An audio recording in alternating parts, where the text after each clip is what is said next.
చెన్నైలో ఒక్కసారిగా 1500కి పైగా కాకులు చనిపోయాయి. కాకులు చనిపోతే ఏమవుతుంది అనుకుంటున్నారా? చనిపోయిన కాకులని టెస్ట్ చేస్తే అది H5N1 బర్డ్ ఫ్లూ అని బయటపడింది. ఒకవేళ అది మనిషికి కనుక ఈ వ్యాధి సోకితే ఇంకా అంతే సంగతి.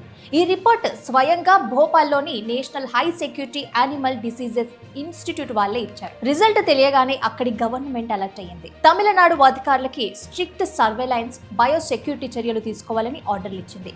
జనాలందరినీ కూడా జాగ్రత్తగా ఉండాలని చెప్పింది. అడయార్, గాంధీనగర్, పల్లికరణై, వేలచెరి, తిరువాన్మియూర్, ఈసీఆర్, ఓఎంఆర్ ప్రాంతాలలో ఎక్కువ కాకులు చనిపోయినట్లుగా సమాచారం ఉంది. చనిపోయిన ఈ కాకులని ఎక్స్పోజ్ చేయకుండా డీప్ బరియల్ చేయాలని, మనుషుల, జంతువుల హెల్త్ రెండింటినీ కలిపి చూసే వన్ హెల్త్ అప్రోచ్ పాటించాలని అధికారులకు చెప్పింది గవర్నమెంట్. ఇప్పటి వరకైతే ఎవరికి కూడా ఈ వ్యాధి సోకలేదని అధికారులు చెప్తున్నారు. ఇక చెన్నైలో పరిస్థితి మీద గవర్నమెంట్ అంతా కూడా అలర్ట్ గా ఉంది. ఇలాంటి అప్డేట్స్ కోసం మా పేజ్ ని ఫాలో చేయండి.